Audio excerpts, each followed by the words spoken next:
এক মাস পেরিয়ে গেলেও ঠাকুরগাঁওয়ে বিজিবির গুলিতে ৩ জন নিহতের ঘটনায় তদন্তের অগ্রগতি নেই। এতে হতাশ বহরমপুর গ্রামবাসী। প্রশাসনিক সহযোগিতা না পাওয়ার অভিযোগ ক্ষতিগ্রস্তদের, তবে তদন্ত চলছে বলে জানিয়েছেন সংশ্লিষ্টরা।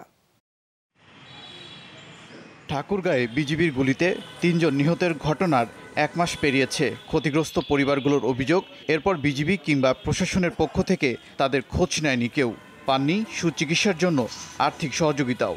বিজেপিরা আমাদেরকে 1 টাকাও দেয় নাই, আমাদের কোনো খোঁজ খবরও নেয় নাই। প্রশাসন আমার কোনো খবর নিল না, কি হলো না হলো। ক্ষতিপূরণ তো আমরা চাচ্ছি, আমার যতগুলা যে আমার ক্ষতি হলো আমাকে ক্ষতিপূরণটা দিবে কি? ৩ জন নিহতের ঘটনায় আলাদা 3টি মামলা হয়েছে। নিহত পরিবারগুলোর জন্য ক্ষতিপূরণ চেয়ে উচ্চ আদালতে রিটও করেন এক আইনজীবী। চোরাচালান রোধ এবং রাষ্ট্রীয় কাজে বাধা দেওয়ার অভিযোগে পাল্টা 2 মামলা করে বিজিবিও। সঠিক বিচার যেন হয়, আবার শান্তিতে বসবাস করতে পারি বাড়িতে, এটাই আমার কাম্য। যদি ঘটনার দোষী সাব্যস্ত হয় বিজেপি, তাহলে এর কঠিন বিচার হয়।